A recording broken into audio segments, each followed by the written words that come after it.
Dear student, मैं राहुल सक्सेना। बेटा आप 12th फिजिक्स में फर्स्ट चैप्टर के न्यूमेरिकल कर रहे हैं। देखिए अगला क्वेश्चन।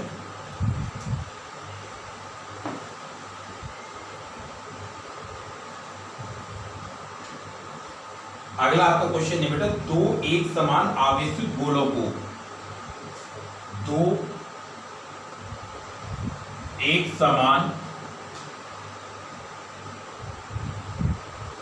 आवेशित गोलों को बराबर लंबाई की डोरियों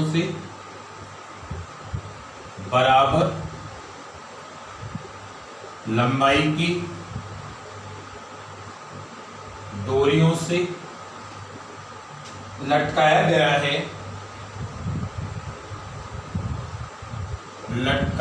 है।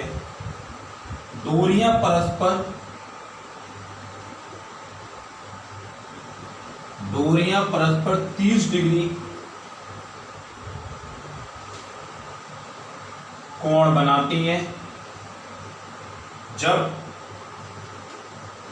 0.8 ग्राम पर सेंटीमीटर क्यूब घनत्व के द्रव में लटकाया जाता है।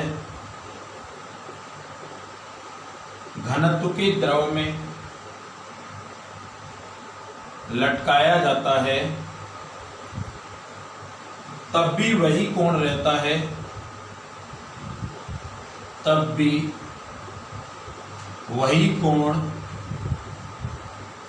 है। यदि गोले के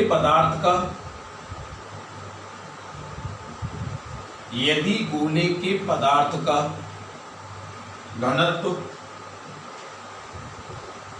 1.6 ग्राम पर सेंटीमीटर क्यूब हो तो द्रव का परावैद्युतांक ज्ञात करो।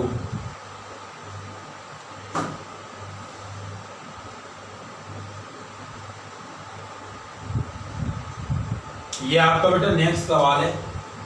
सवाल ये कि दो एक समान आवेशित गोले जो बराबर लंबाई की डोरी से लटकाए गए हैं, डोरियों परस्पर 30 अंश का कोण बनाते हैं।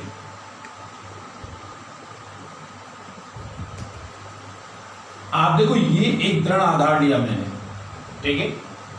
इस पर ये डोरियां लटकी हुई हैं, लेकिन बेटा जब मैं इस पर दोनों गोले लगाऊंगा, दोनों पर समान आवेश है, तो वो एक दूसरे को प्रतिकर्षित करेंगे और दूर हटेंगे। मान लो एक गोला ये आया, एक गोला ये आया।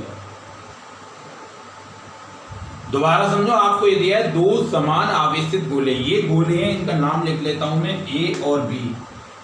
ये दोनों समान आवेशित हैं। जब समान आवेशित हैं तो इनके मध्य प्रतिकर्षण लगेगा, ये एक दूसरे से दूर हटेंगे। और सवाल में ये कह रहे हैं कि ये दोनों डोरियां एक दूसरे से 30 डिग्री का कोण बनाती हैं। ये जो कोण है वो 30 डिग्री का है, यानी ये आधा कोण 15 डिग्री, ये आधा कोण 15 डिग्री।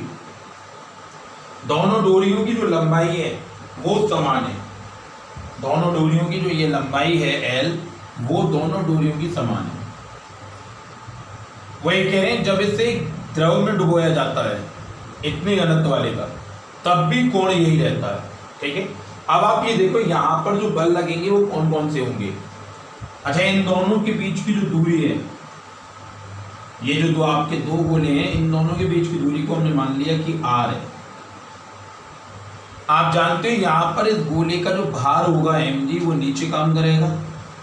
डोरी का जो तनाव बल होगा कैपिटल T, वो ये काम करेगा।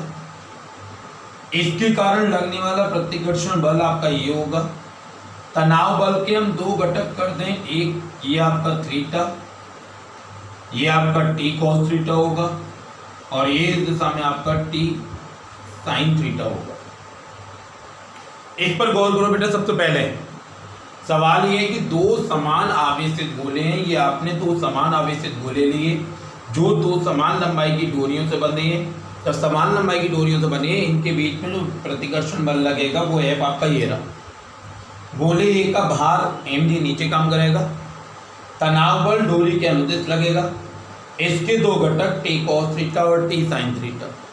जब संतुलन की स्थिति होगी तो ये टी साइन थीटा एफ को संतुलित करेगा, T cos theta M G को संतुलित करेगा। अब आप देखो, मैं इस सवाल को हटा रहा हूं बेटा, इस सवाल को मैं हटा रहा हूं।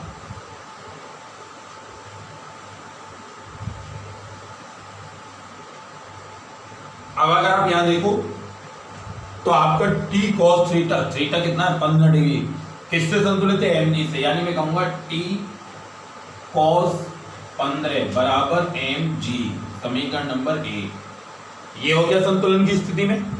इधर दूसरा आपका ये टी साइन थीटा एफ के बराबर, यानी टी साइन 15 एफ के बराबर, और एफ का मान क्या होगा 1/4 पाई एप्सिलॉन नॉट क्यू बटे आर स्क्वायर।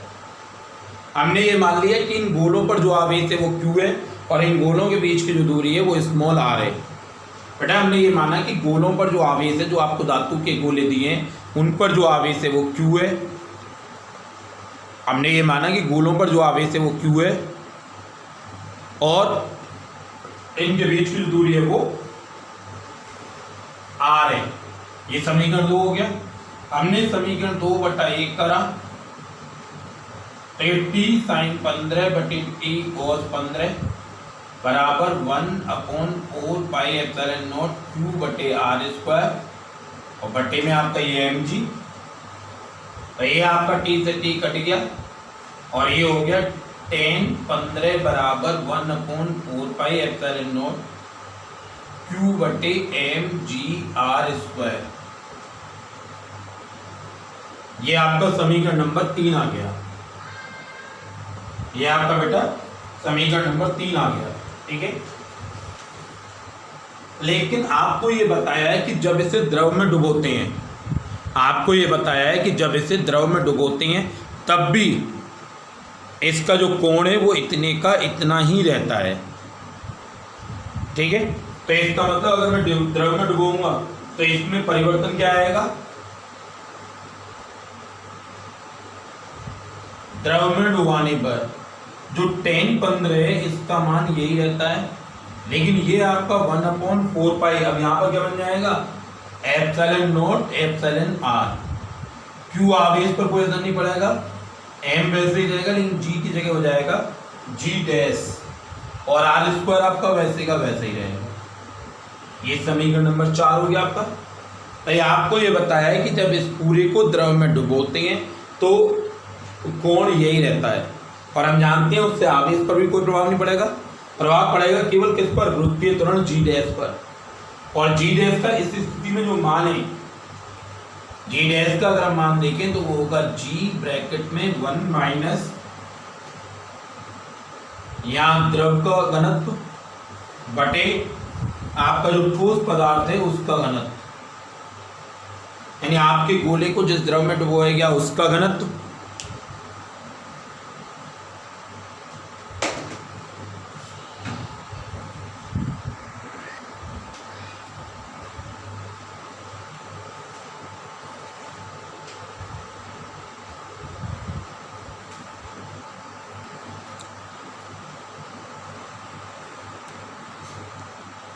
अब आप समीकरण 3 व 4 से दोनों tan 15 के मान इन्हें बराबर रखोगे। बेटा बराबर रखने के लिए मैं ऊपर थोड़ा सा स्पेस बना रहा हूँ, इन सबको हटा रहा हूँ, 3 और 4 को ही छोड़ रहा हूँ केवल।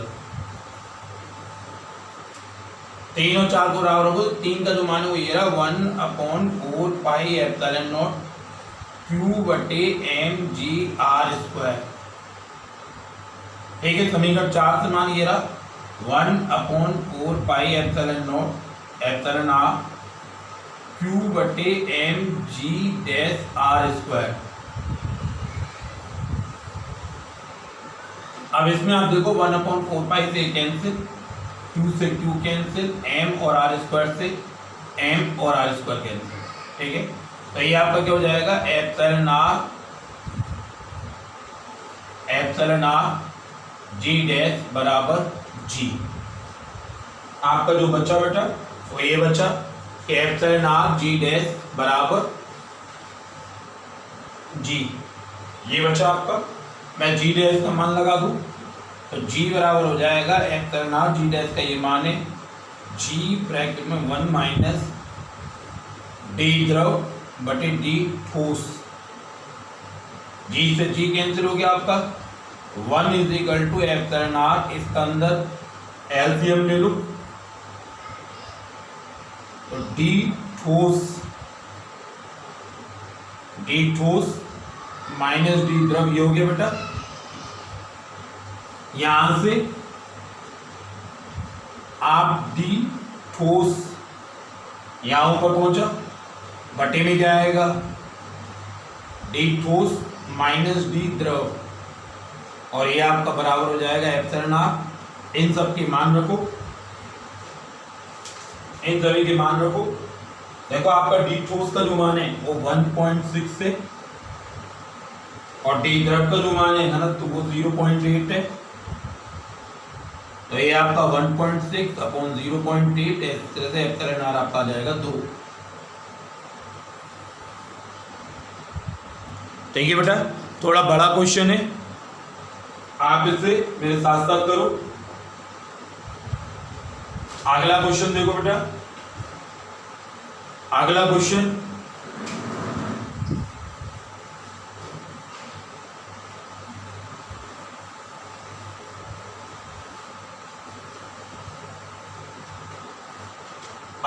ये दो समरूप गोलाकार चालक,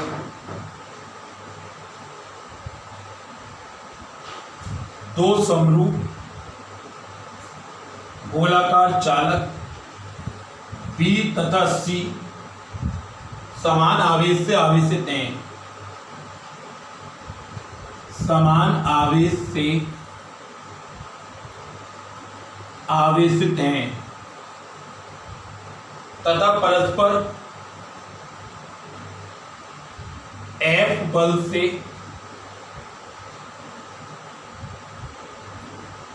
प्रतिकर्षित हैं, जबकि उनको परस्पर कुछ दूरी पर रख दिया जाता है, जबकि उनको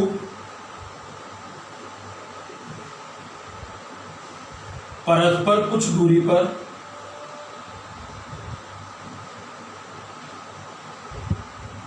रख दिया जाता है। तीसरा गोलाकार चालक, तीसरा गोलाकार चालक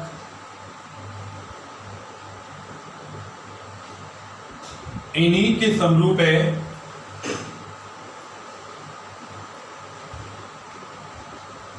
परंतु अनावेशित है। पहले यह B के संपर्क में लाया जाता है, पहले यह B के संपर्क में लाया जाता है और फिर C के संपर्क में लाकर, C के संपर्क में लाकर दोनों से अलग कर दिया जाता है, दोनों से अलग कर दिया जाता है। वह B व C के मध्य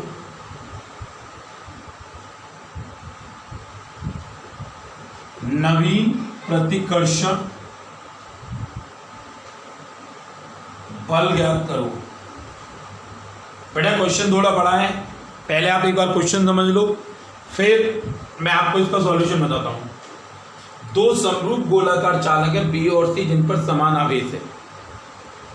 दो गोले हैं, एक B है एक C है, इन दोनों पर समान आवेश है, एक दूसरे को F से प्रतिकर्षित करते हैं। तीसरा गोला लेके आते हैं, जिससे पहले B के पास लाते हैं फिर C के पास लाते हैं। तीनों गोले एक जैसे हैं। अब देखो इस सवाल को करने के लिए मुझे इसे साफ करना पड़ेगा, आपने नोट कर लिया होगा बेटा ये, ठीक है। अब देखो आप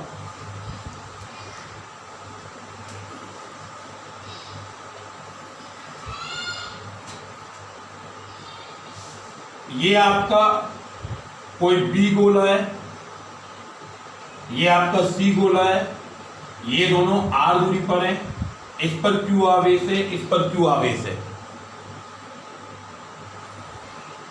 ठीक है, या आप ऐसे मानो यहां पर क्यू बी का मान क्यू है, यहां पर क्यू सी का मान क्यू है। अब यहां लगने वाले बल की बात करूं तो F बराबर हो गया के क्यू क्यू बटे आर स्क्वायर, यानी आपका हो गया के क्यू स्क्वायर बटे आर स्क्वायर, समीकरण नंबर 1।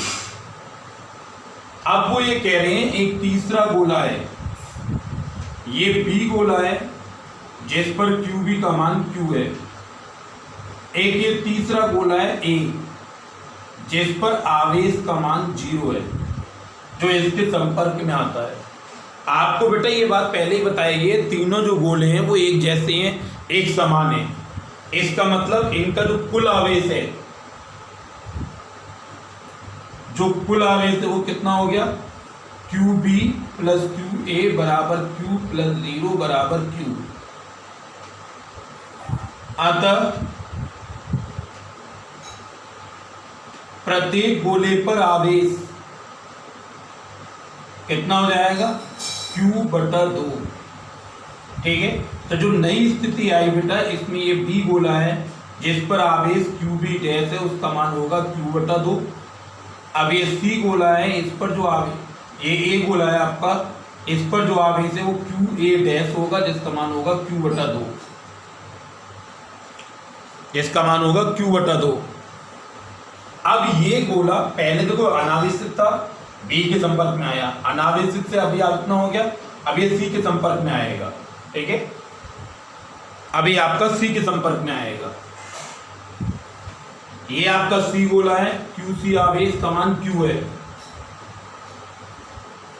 इसके संपर्क में ये ए गोला आया, लेकिन बेटा इसका जो अवावेश है वो क्यू बटा 2 है। तो आपका अब कुल आवेश कितना हो गया, Q प्लस क्यू बटा 2, यानी 3 बटा 2 क्यू। अब जो आपका कुल आवेश हो गया वो क्या हो गया, 3 बटा 2 क्यू। अतः प्रत्येक गोले पर आवेश 3 बटा 2 क्यू बटे 2, यानी 3 बटा 4 क्यू। ठीक है, इसका मतलब अब ये जो आपका सी गोला है, इसका आवेश हो गया क्यू सी डैश, जो हो गया 3 बटे 4 क्यू, और ये आपका ए गोला है, इसका आवेश हो गया क्यू ए डबल डैश 3 बटे 4 क्यू। अब आपसे एक आया है कि देखो आपका सवाल ये था बेटा कि बी और सी दो समान गोले हैं जो आर दूरी पर हैं, किसी दूरी पर इनके बीच लगने वाला प्रतिकर्षण बल ये है। आपसे एक आ गया, पहले एक अनावेशित गोला बी के संपर्क में आया, आपने उसका आवेश देख लिया, उसके बाद वो सी के संपर्क में आया, वो देख लिया। अब ये कह रहे हैं अब बी और सी, बी व सी की नई स्थिति, तो ये आपका बी गोला है, इस पर जो आवेश है वो आपका है क्यू बटा 2।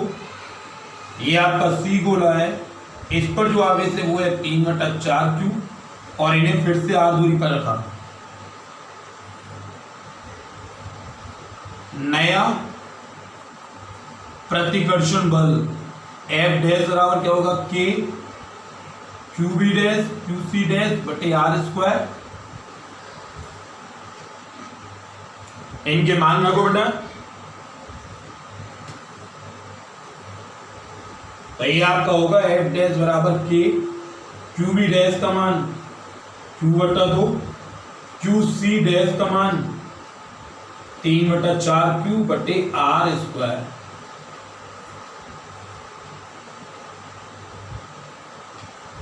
ठीक है बेटा, तो ये आपका हो गया F डैश बराबर, देखो 3 बटा 8 आगे ये हो गया K क्यू बटे आर स्क्वायर। समीकरण 1 से मान लगा तो K क्यू स्क्वायर बटे आ गया F डैश बराबर 3 बटा 8 है। F डैश बराबर 3 बटा 8 है। दोबारा देख लो एक बार, सवाल सवाल ये था कि दो गोले आर दूरी पर हैं, उनके बीच प्रतिकर्षण बल लग रहा है। एक तीसरा अनावेशित गोला पहले बी के पास आया, फिर वो सी के पास गया, फिर अलग हो गया। अब बी और सी के बीच का प्रतिकर्षण बल चाहिए। देखो इसे बेटा एक बार फटाफट। फिर अगला सवाल,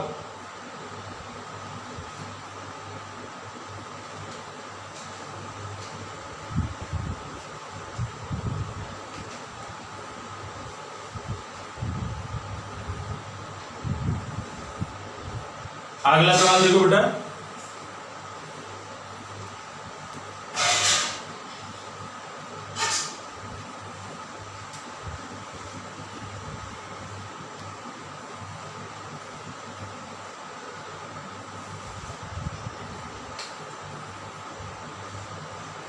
अगला सवाल है आपका, चित्र में 4 बिंदु आवेश 2 सेंटीमीटर भुजा के वर्ग के कोनों पर रखिए।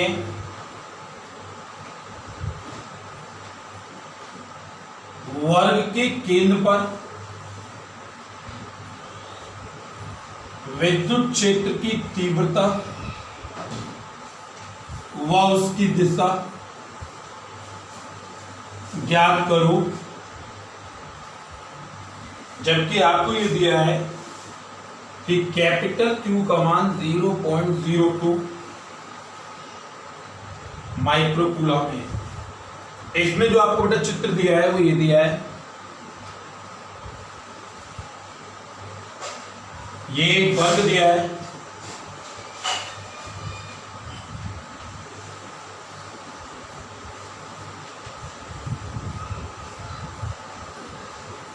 A B C D.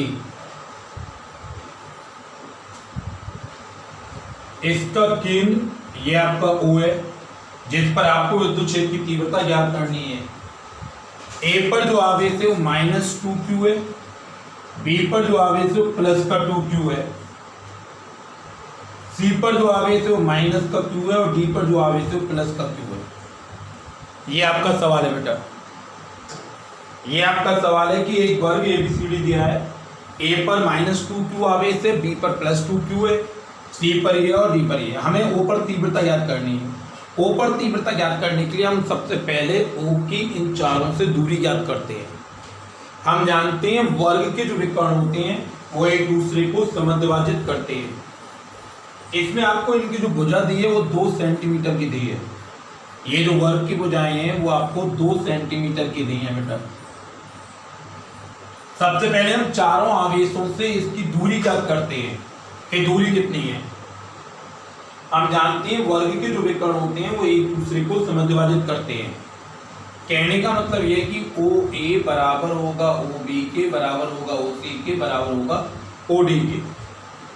OA, OB, OC, OD ये चारों नुए वो कैसे होंगे? बराबर होंगे आपस में। ठीक है, हम इसे और ये होंगे कितने? ये होगा आपका 1/2 AC, जो विकर्ण है उसका आधा होगा। अब हमारा काम क्या है? विकर्ण को निकालना, विकर्ण कितना होगा। ठीक है, मैं इस भुजा को स्मॉल a मान लेता हूं। ठीक है, AC का मान निकालो तो ये आपका एक समकोण त्रिभुज बन गया। AC का मान होगा √AB का वर्ग प्लस DC का वर्ग, यानी √2 का वर्ग प्लस 2 का वर्ग। ये हो गया आपका बेटा 4 + 4 √8 यानी 2√2। ये आपका हो गया 2√2। यहां रख दिया, a का मान हो गया √2, लेकिन ये सेंटीमीटर में, ध्यान रखना ये जो मान आपने कैलकुलेट किया वो सेंटीमीटर में है। यानी आपका a का जो मान हो गया वो हो गया √2 × 10⁻² मीटर में। तो आपको जो मान लगाने होते हैं बेटा वो मीटर में लगाने होते हैं। आपको जो मान लगाने होते हैं वो मीटर में लगाने होते हैं। इसलिए इसका आपका जो मान हो गया वो आपका ये हो गया बेटा -2 आप जब आगे आगे इसमें ए का मान लगाओगे तो क्या हो जाएगा, √2 गुणा 10 की घात -2।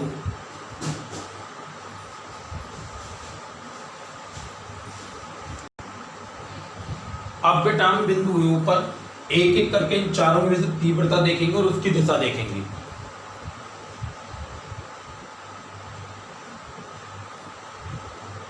बिंदु O पर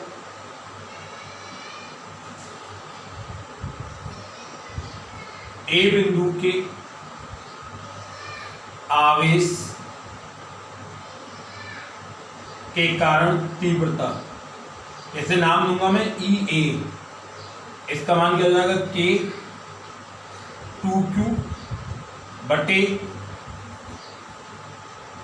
OA, ये जो डिस्टेंस है इसे मैंने जब A माना है बेटा हर बार, ये हो जाएगी A²।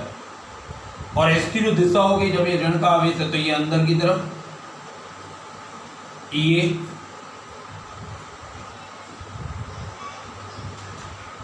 OA के अनुदिश, ठीक है। अब ऊपर में C के द्वारा अगर निकालूं या B के द्वारा निकाल लो पहले। बिंदु O पर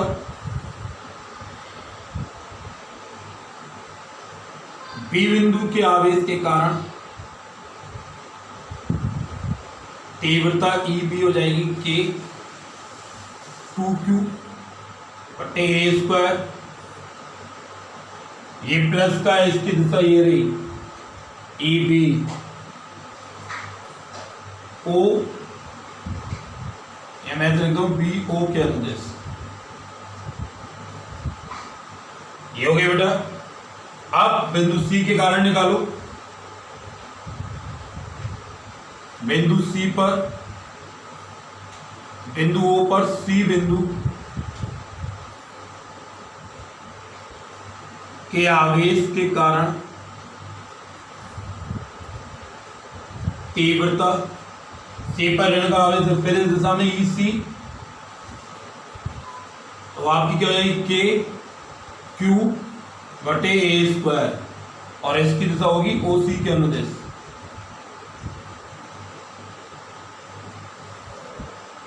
ठीक है बेटा, अब हम निकालेंगे D बिंदु। बिंदु O पर D बिंदु के आवेश के कारण तीव्रता KQ बटे A², और इसकी दिशा होगी ये DO के अनुदिश। अब आप एक चीज देखो बेटा, बिंदु O पर ये दोनों एक दूसरे के विपरीत हैं, ये दोनों एक दूसरे के विपरीत हैं, ठीक है। EA और EC, इनकी तीव्रता निकालेंगे, इनकी और इनका परिणामी निकालेंगे, ठीक है। इससे आगे देखो बेटा,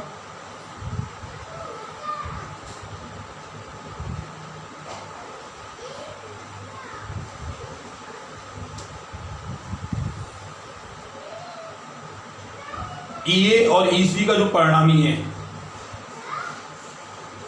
EA व EC का परिणामी, मान लो आपका E डैश है, ठीक है,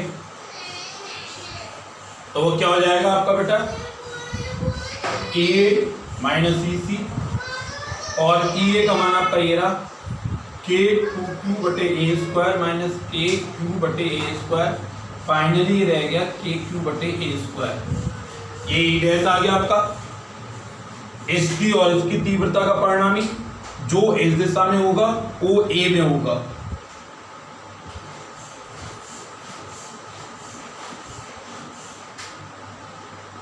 वो A के अनुदिश। अब ऐसे ही में EB व ED का परिणामी निकालता हूं।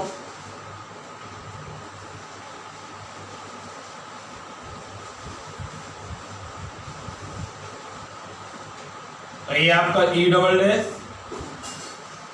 ये जो होगा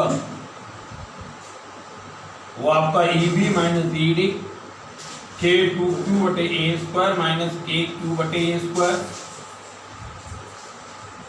और ये आपका होगा ओ डी दिशा में।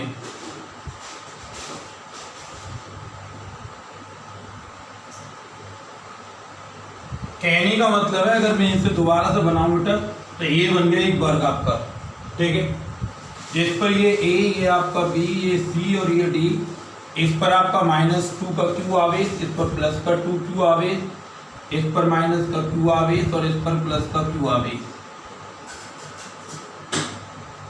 फाइनल में ये आपका रह गया ई डैश तीव्रता और ये आपकी रह गई ई डबल डैश तीव्रता। हम जानते हैं इनके बीच में ये कोण जो बनेगा वो 90 डिग्री का होगा। अब आपको सदिश योग का, अब आपको बेटा सदिश योग का नियम लगाना है। आप जानते हो R बराबर आपका क्या होता है, अंडर रूट में a square plus b square plus 2ab cos theta.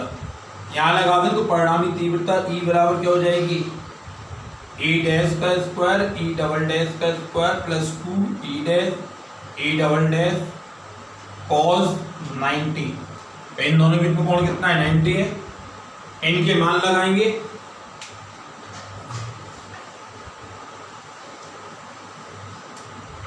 इनके मान लगाएंगे तो क्या होगा, E बराबर अंडर रूट में ए डैश का मान के क्यू बटे ए स्क्वायर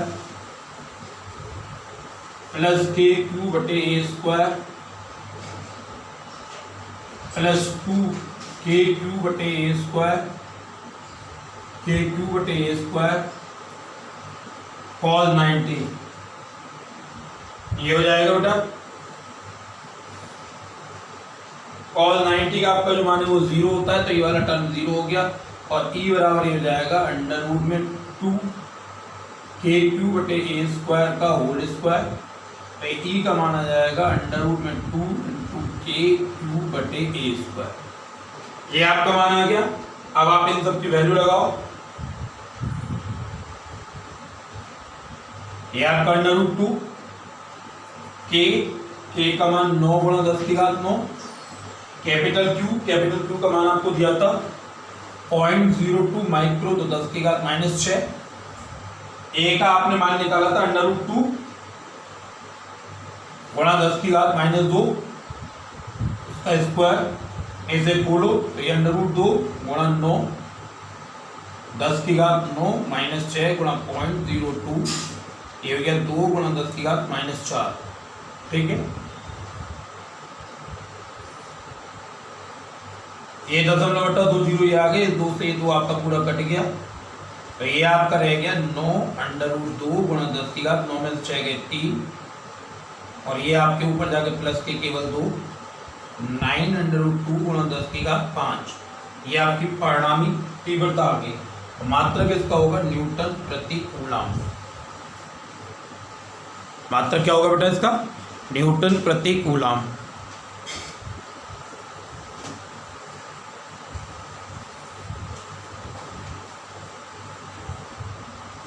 देखो एक बात सुनिए, ये जो सवाल हैं थोड़े से बड़े हैं, इसलिए मैंने पूरा क्वेश्चन लिखा है, स्टेप बाय स्टेप सॉल्व कर रहा हूँ। आपका ये वीडियो है, अगर आप जैसे कहीं ले जाए तो आप थोड़ा सा बैक करके उसे देखो और संग संग नोट करो, तभी आप इन्हें कर सकते हो बेटा। और अगर कोई प्रॉब्लम हो तो मेरे को फ़ोन करके कांटेक्ट करो बेटा, ठीक है। आगे देखो अगला सवाल।